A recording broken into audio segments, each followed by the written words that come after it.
So hello everyone. तो आज हम स्टार्ट कर रहे हैं हमारा पार्ट नंबर 3। चैप्टर का नाम है chemical reaction and equation, class 10th।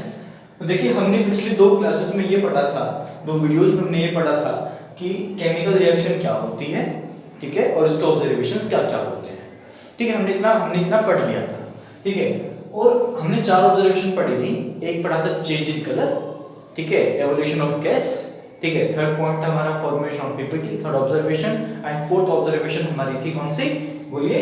Fourth observation हमारी थी चेंज इन स्टेट। अब जो फिफ्थ ऑब्जर्वेशन है वो है चेंज इन टेंपरेचर, कि टेंपरेचर जब भी कभी भी चेंज होगा ना, तो हमें ये एक इंडिकेशन होता है टेंपरेचर का चेंज होना केमिकल रिएक्शन का।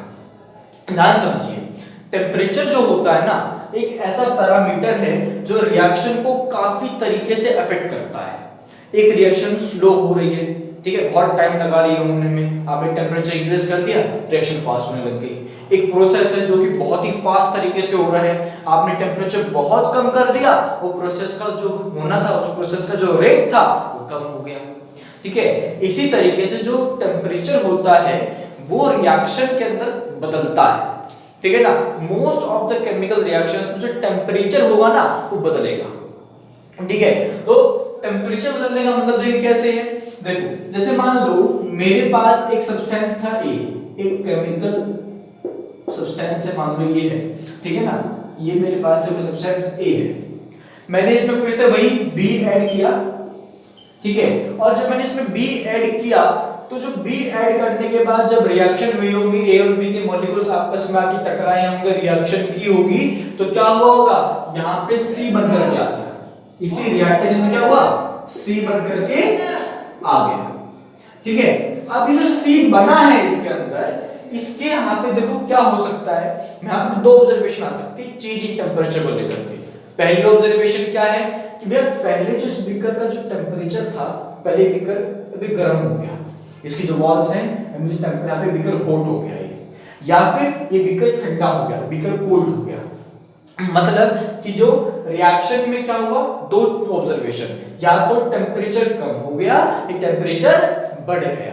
कैसे पता लगा, उस बीकर की वॉल को टच करके मैं आराम से बता सकता हूँ कि बीकर गर्म हो गया रिएक्शन होने के बाद, बीकर ठंडा हो गया रिएक्शन होने के बाद। तो इसका मतलब दो ऑब्जर्वेशंस है कि या तो बीकर बिकम्स कोल्ड, या तो beaker becomes cold, beaker becomes cold, या फिर बीकर बिकम्स हॉट।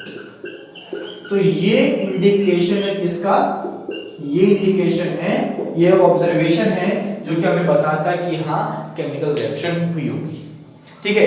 अब मैं इसी के साथ एक पॉइंट और कनेक्ट कर रहा हूं यहाँ पे, जो कि बहुत बार एक अच्छा पॉइंट है, जो कि सीबीएसई काफी बार पूछा भी हुआ है उस पॉइंट को।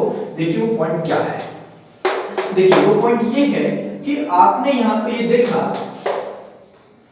आपने यहाँ पे देखिए ये देखा कि जब केमिकल रिएक्शन हुई, तो यहाँ पे जब लास्ट में प्रोडक्ट बनकर के आएगा, तो आपके पास दो ऑब्जर्वेशन थे, या तो कोल्ड होने का या फिर हॉट होने का। हमने इन्हीं ऑब्जर्वेशन के बेसिस पे हमने दो तरह के रिएक्शन डिफाइन की हैं, एक एक्सोथर्मिक रिएक्शन, एक एंडोथर्मिक रिएक्शन। क्या बोला मैंने, दोबारा से बोलिए, एक एक्सोथर्मिक रिएक्शन और एक एंडोथर्मिक रिएक्शन। अब पहले आपको थोड़ी सी स्टोरी एक्सप्लेन करना चाहूंगा कि मैं कहना क्या चाह रहा हूं।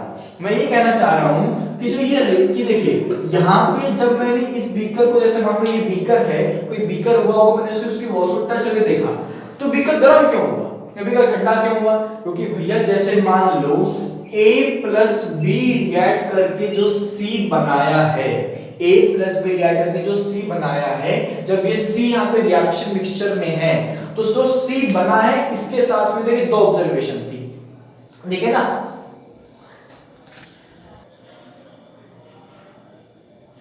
ठीक है, तो जो दो ऑब्जर्वेशन थे वो कौन सी थी कि बीकर हॉट और कोल्ड, है ना। तो यहाँ पे क्या है, अब जरा सोचिए हॉट क्यों हुआ होगा। हॉट इसलिए हुआ होगा कि भैया यहाँ से हीट निकली होगी, जब ए और बी आपस में रिएक्ट करके सी बनाया होगा, तो यहाँ पे उन्होंने हीट रिलीज की होगी रिएक्शन मिक्सचर से। तो जब हीट रिलीज हुई, तो यहाँ पे ए और बी साथ में रिएक्ट किए, सी बना, हीट रिलीज हुई तो क्या हुआ, उस हीट के रिलीज होने की वजह से ये वॉल, उसकी जो बीकर कंटेनर है इसकी वॉल गर्म हो गई, ठीक है, that's why beaker becomes hot. तो ये जो ऑब्जर्वेशन है बीकर बिकम्स हॉट, उसका रीजन क्या है? उसका रीजन सिंपल सा है कि भैया जब रिएक्शन होके सी बना होगा तो सी के बनने के साथ साथ क्या हुआ होगा भैया, हीट रिलीज हुई होगी और उस हीट की वजह से ही ये बॉल हमारी हॉट में ऑब्जर्व हो रही होगी, उसी वजह से कंटेनर गर्म हुआ होगा।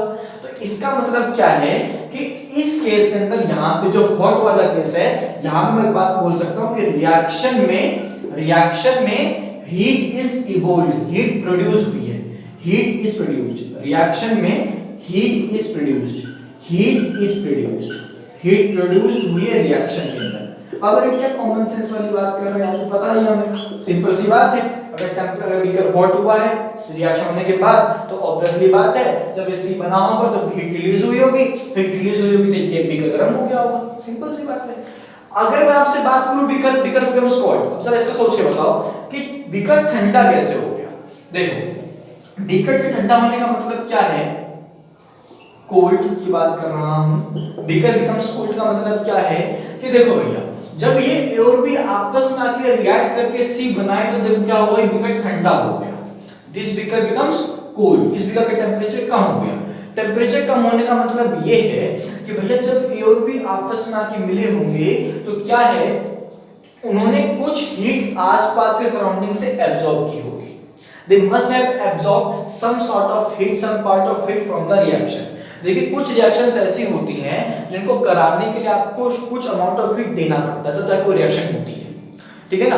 तो यहाँ पे कहने का मतलब क्या है, यहाँ पे ये है कि ए और बी जब आपस में आके रिएक्ट करे तो इनको मुझे हीट प्रोवाइड करनी पड़ी, इन्होंने सराउंडिंग से हीट एब्जॉर्ब कर ली, सराउंडिंग से हीट एब्जॉर्ब की और सी बनाया, यानी कि जो हीट सिस्टम को दी गई, हीट जो यहाँ पे ए और बी ने यूज की, हीट जो यहाँ पे ए और बी ने यहाँ पे जो यूज की, मैं यहाँ बता देता हूँ, हीट जो यहाँ पे ए और बी ने जो यहाँ पे यूज की वो इस रिएक्शन को कराने में यूज हो गई, ठीक है। तो ऑब्वियसली बात है अगर हीट इसने सराउंडिंग से एब्जॉर्ब की है तो क्या हुआ होगा, इसका जब रिएक्शन कंप्लीट हुई होगी तो इसका टेंपरेचर कम हो गया होगा, ठीक है। एक बात और दोबारा कह रहा हूं, अपने दिमाग पे डाउट मत लाना कि अरे हीट तो इसने एब्जॉर्ब की है, हीट तो मेरे पिक्चर जो अगर इसने हीट एब्जॉर्ब की है तो जो सी बना है उसका टेंपरेचर ज्यादा होना चाहिए, नहीं गलत सोच रहे हो। यहाँ पे क्या है, यहाँ पे देखना समझना, यहाँ पे हीट इसने एब्जॉर्ब, हीट यहाँ पे इसने यूज की रिएक्शन को कराने के लिए, अगर वो हीट एब्जॉर्ब ही नहीं करती तो रिएक्शन नहीं होती। मतलब कि अगर ऐसे मान लो, अगर ये टेंपरेचर मान लो इसका 25 डिग्री सेल्सियस है, ठीक है, 20 डिग्री सेल्सियस है, तो ये कुछ अमाउंट ऑफ हीट एब्जॉर्ब की, रिएक्शन हुई और जब हीट एब्जॉर्ब की होगी तो क्या होगा, इसके आसपास के सराउंडिंग का टेंपरेचर क्या होगा, ठंडा हो गया होगा, ऑब्वियसली बात है, ठीक है ना। तो वो हीट एब्जॉर्ब करने का मतलब क्या है कि जो ये आसपास की इसकी सराउंडिंग है ना, आसपास इसकी सराउंडिंग से इसने हीट एब्जॉर्ब की होगी, तो आपको जब ये रिएक्शन होके जब हुआ होगा तो क्या होगा, यहाँ पे आपको ठंडा ऑब्जर्व हुआ होगा, there will be a decrease in temperature. और जब यहाँ पे रिएक्शन होगी तो क्या हुआ होगा, यहाँ पे जब रिएक्शन हुई होगी तो भैया जब ए और बी आपस में कंबाइन करके सी बनाए होंगे ना, तो उसमें जो सी के बनते हीट रिलीज हुई होगी रिएक्शन में से, तो यहाँ के आसपास सराउंडिंग को आपको क्या हुआ, आपका पे हॉट फील हुआ होगा, यहाँ पे टेंपरेचर बढ़ गया होगा, ठीक है ना। क्योंकि जो टेंपरेचर का बढ़ना घटना क्या हुआ उसको इस तरह के साथ देख सकते हैं, ठीक है ना। ओके, तो इतनी बात समझ में आ गई होगी कि बीकर बिकम्स कोल्ड का मतलब ये है कि रिएक्शन मिक्सचर में जो रिएक्टेंट्स थे उन्होंने हीट एब्जॉर्ब की होगी रिएक्शन को कराने के लिए, रिएक्शन में आगे से बनाने के लिए, ठीक है। इस हिसाब यानी कि इस हिसाब से मैं कह सकता हूं कि इस ऑब्जर्वेशन पे मैं यहां पे कह सकता हूं कि हीट इज एब्जॉर्ब हुई है, या मैं कह सकता हूं heat is required in the reaction, ठीक है ना। तो इसी बेसिस पे हमने देखिए क्या है, और देखिए इसी बेसिस पे हमने क्या है, रिएक्शन को दो अलग-अलग पार्ट में डिवाइड कर रखा है। एक वो रिएक्शन जहां पे हीट प्रोड्यूस होती है उसे हम बोलते हैं क्या, उसे हम बोलते हैं एक्सोथर्मिक रिएक्शन। क्या बोलो, दोबारा बोलो, एक्सोथर्मिक रिएक्शन। और वो मिक्सचर और वो रिएक्शन जहां पे हीट रिक्वायर्ड होती है रिएक्शन के लिए, रिएक्टेंट्स को हीट देनी पड़ती है, रिएक्टेंट्स हीट एब्जॉर्ब करते हैं, उसे हम बोलते हैं एंडोथर्मिक रिएक्शन। Endothermic reaction. तो यहाँ पे आपको बात समझ में आई होगी कि चेंज इन टेम्परेचर में हमने दो चीजें पढ़ी, ए और बी आपस में रिएक्ट करके सी बनाए हैं। तो जो सी बना है यहाँ पे उस केस में क्या है, दो चीजें हैं, या तो बीकर ठंडा हो गया होगा या बीकर गर्म हो गया होगा। बीकर ठंडा होने का मतलब क्या है कि भैया जब ये ए और बी आपस में आके रिएक्ट करना चाह रहे हैं तो यहाँ पे इन्होंने कुछ अमाउंट ऑफ हीट आसपास के सराउंडिंग से एब्जॉर्ब की है। जो हीट एब्जॉर्ब की है तो उस हीट एब्जॉर्ब करने की वजह से सी बन करके आया है, ठीक है। तो इसके बीच में क्या हुआ होगा, जो सराउंडिंग का टेम्परेचर है और सराउंडिंग टेम्परेचर साथ जो टेम्परेचर कम हो गया होगा। ये जो वॉल है बीकर का ये क्या है, इस सराउंडिंग से भी कांटेक्ट में है और इस मिक्सचर से भी कांटेक्ट में है। सराउंडिंग इसका टेम्परेचर भी कम, इस वॉल का भी कम, सराउंडिंग का भी कम। इस केस की बात करें टेम्परेचर घट गया होगा। इस केस में क्या है, इस केस में ये है कि ए और बी जब आपस में रिएक्ट करके सी बनाए होंगे तो क्या हुआ होगा, जब हीट रिलीज हुई होगी, हीट मिक्सचर ने बाहर फेंकी होगी तो क्या होगा, आसपास सराउंडिंग का टेम्परेचर बढ़ गया होगा। क्लियर, ठीक है। तो heat is produced in the reaction is called as exothermic. It is required absorbed in the reaction is called as endothermic. तो मेरे ख्याल से आपको दोनों पॉइंट्स क्लियर हुए होंगे। अब देखिए दो तीन एग्जांपल दिमाग में रख लीजिएगा कि what is exothermic reaction and what is endothermic reaction.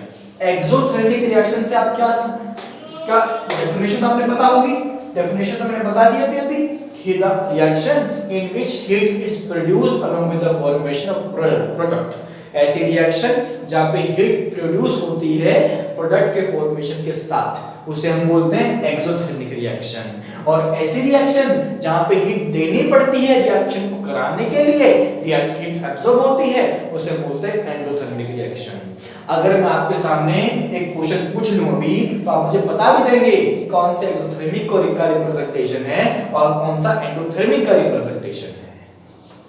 A plus B gives you what? Gives you C plus heat। यहाँ पे जो हीट प्लस में इसका मतलब क्या है कि ए और बी रिएक्ट किए होंगे और रिएक्ट करने के बाद जो सी बना हुआ सी का मतलब हीट भी प्रोड्यूस हुई होगी, ठीक है ना। तो ये बेसिकली क्या है, ये एक्सोथर्मिक को शो कर रहा है। और ये देखिए A प्लस B मैंने यहाँ पे हीट दी तो हीट देने के बाद क्या हुआ, A और B ने हीट एब्सॉर्ब की और क्या हुआ, यहाँ पे C बना। तो यहाँ पे देखिए यहाँ पे इस तरफ रिएक्टेंट साइड पे हीट दी, यहाँ पे शो कर रहा हूँ ना मैं। देखिए यानी क्या है, ये बेसिकली मेरा एंडोथर्मिक है। ये क्या है मेरा, ये मेरा एंडोथर्मिक है। समझ गए, ऑब्वियसली बात समझ गए होंगे, ठीक है। ओके, तो ये आपका हो गया एक्सो एंडो। अच्छा इसका एग्जांपल क्या होता है, इसका एग्जांपल देखिए समझ लीजिएगा। देखिए acid plus base, strong acid और स्ट्रॉन्ग बेस की जो रिएक्शन होती है जनरली क्या, चलो बहुत ही एप्रोप्रिएट कहूं तो स्ट्रॉन्ग एसिड और स्ट्रॉन्ग बेस की जो रिएक्शन होती है वो एक्सोथर्मिक में गिनी जाती है। इसके अलावा जो डिकम्पोजिशन रिएक्शंस होती हैं, एक सब्सटेंस जैसे मान लो क्या है, देखो सुनो, मान लो ये एक सब्सटेंस है, मुझे इसको तोड़ना है, उसको ब्रेक करना है, तो कैसे ब्रेक करूंगा, ऐसे ब्रेक हो जाएगा, ये करके दिखा दो, लो ब्रेक करो, करके दिखाओ ब्रेक, ठीक है ना, नहीं कर पाओगे, ठीक है ना। अगर आप जिस मोबाइल में वीडियो देख रहे हो या फिर जिस लैपटॉप में वीडियो देख रहे हो, अगर आप उसको ब्रेक करना है तो क्या करना पड़ेगा, उसको फेंकना पड़ेगा ना, तभी जाकर ब्रेक होएगा मोबाइल। तो ऐसे ही अगर देखो ये, ठीक है ना, तो अगर मुझे इसको ब्रेक करना है, करना पड़ेगा, मुझे इसको एनर्जी देनी पड़ेगी, एनर्जी दूंगा तब जाके टूट पाएगा, ठीक है। तो ऐसे रिएक्शन जहां पे एनर्जी देनी पड़ती है, जहां पे वो तो डिकम्पोजिशन का मतलब यही होता है, ठीक है ना। देखो ओके, तो एंडोथर्मिक का एग्जांपल होता है डिकम्पोजिशन रिएक्शन और एक्सोथर्मिक एग्जांपल मैं दे चुका हूं, ठीक है। और भी इसमें काफी चीजें हम डिस्कस करते रहेंगे।